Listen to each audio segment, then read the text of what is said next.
Hello everyone, this is Fire from Gaming Villa. I hope you all are well. Today I'm going to talk about the latest Sony X95L. Sony's range of 2023 TVs includes the Sony X95L mini LED model as well as a lower-end Sony X93L mini LED model in some countries.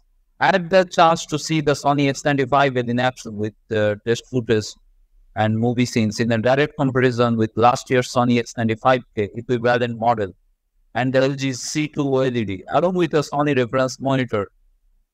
The good news is that the Sony X95L is a great upgrade on last year's model, adding extra brightness that makes the whole picture pop, way more detail in dark scenes, and with a little extra sharpness and a smoothness in motion based on my time with it.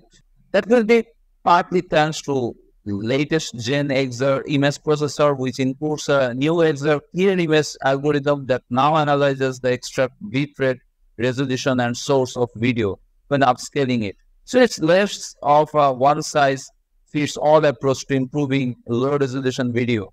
The latest XR backlight master drive algorithm comes from the processor, so it can drive a higher number of dimming zones in the backlight. As a result, the X95L is capable of better dynamic range when light and dark areas are next to each other, and less blooming. You clearly see in this blooming test, the X95L has very minimal blooming, where the light bleeds from bright areas into dark areas, causing black tones to look gray, as being all of the TVs in the vivid mode or equivalent, with the exception of the Sony reference monitor, obviously. And here the X95L also impressed me with how much closer it was to the color tone of the reference monitor than the previous model was. I assume that will be even better when viewed in more movie-friendly mode.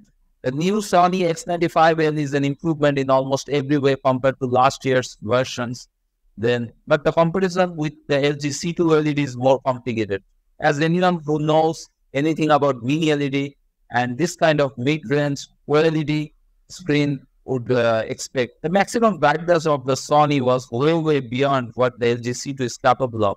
In individual scene highlights, this is clear. In sports or other bright settings with lots of color, the difference is actually even clearer.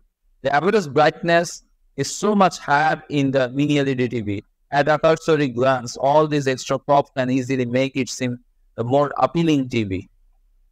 And it seems to have other advantages too. Sony's motion processing appears to be superior, and in the scenes I saw there was less color banding in big blocks of color, such as skies. I saw you get more realistic and natural graduations of colors in the huge range of blue tones that make up any shot of the sky. Again, this might vary depending on the mode.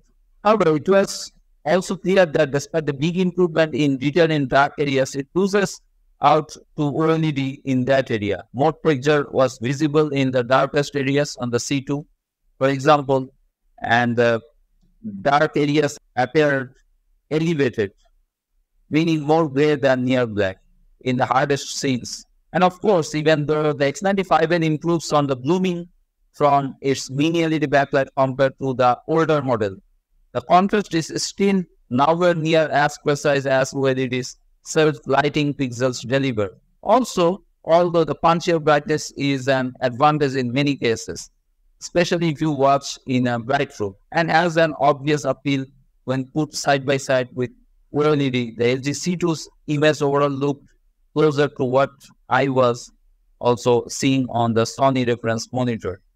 So that's it from now.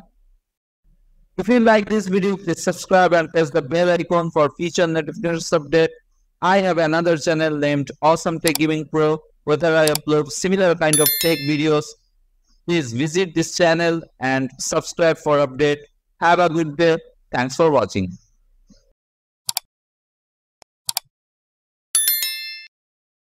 To change up.